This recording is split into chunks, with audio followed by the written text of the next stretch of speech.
தீய சக்தி திமுக அரசு மருத்துவமனைகளில் மருத்துவ அலட்சியங்கள். மக்களின் உயிரை பாதுகாப்பதே அரசின் முதல் கடமை. ஆனால் திமுக ஆட்சியில் அதையெல்லாம் சற்றும் எதிர்பார்க்க முடியாது. 2021 திமுக ஆட்சி பொறுப்பேற்ற போது தமிழக சுகாதாரத்துறை தான் இந்தியாவிலேயே முன்னணி என்று பெருமையாக பேசியது. ஆனால் நிஜத்தில் நடந்த சில சம்பவங்கள் மக்கள் மனதில் பல கேள்விகளை எழுப்பியுள்ளன.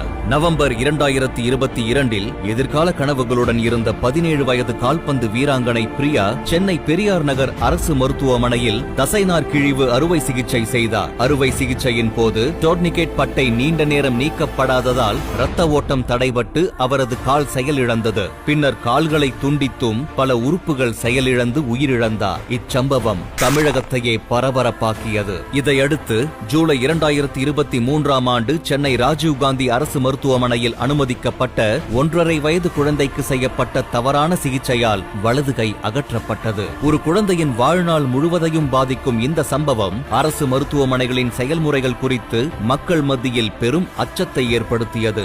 நவம்பர் 2024 திருப்பத்தூர் மாவட்டம் ஆம்பூர் அரசு மருத்துவமனையில் பிரசவத்தின் போது உரிய சிகிச்சை அளிக்கப்படாததால் தாய் மற்றும் பச்சிளம் குழந்தை உயிரிழந்ததாக குற்றச்சாட்டு எழுந்தது. இதற்கு தொடர்பாக மூத்த மகப்பேறு மருத்துவர் இடமாற்றம் செய்யப்பட்டார். ஆனால் 2 உயிர்களுக்கு நியாயம் கிடைத்ததா என்ற கேள்வி மக்களிடையே நீடிக்கிறது. அதன் வரிசையில் ஜூலை 2025 தமிழகத்தின் ஒரு அரசு மருத்துவமனையில் பாதிக்கப்பட்ட காலுக்கு பதிலாக ஆரோக்கியமான இடது காலில் அறுவை சிகிச்சை செய்யப்பட்டதாக குற்றச்சாட்டு எழுந்தது. மருத்துவ பதிவுகள் சரிபார்க்கப்படவில்லையா? அறுவை சிகிச்சைக்கு முன் நடைமுறைகள் பின்பற்றப்படவில்லையா?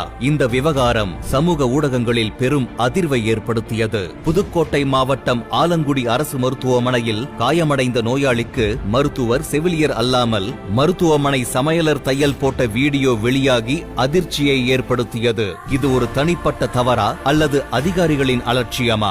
ஒவ்வொரு சம்பவத்திற்கு பிறகும் இடமாற்றம், பணியிடை நீக்கம், விசாரணை செய்து என்ன பயன்? அரசு மருத்துவமனை என்பது ஏழை மக்களின் கடைசி நம்பிக்கை. அந்த நம்பிக்கையில் ஏற்பட்ட பிளவால் பாதிப்பு ஒரு குடும்பத்திற்கு அல்ல, ஒரு சமுதாயத்திற்கே. ஒரு பக்கம் சிறந்த சுகாதார முறை என்ற விளம்பரம், மற்றொரு பக்கம் தொடர்ச்சியான மருத்துவ அலட்சிய சம்பவங்கள். இந்த அலட்சியத்தால் மக்கள் இழந்தது தனக்கு நெருக்கமானவர்களின் உயிர்கள். இதை எதையும் மக்கள் மன்னிக்க மாட்டார்கள். இந்த இழப்புகளுக்கு எல்லாம் 2026 தேர்தலில் நிச்சயம் திமுகவை தோற்கடித்து மக்கள் தண்டனை வழங்குவார்கள்.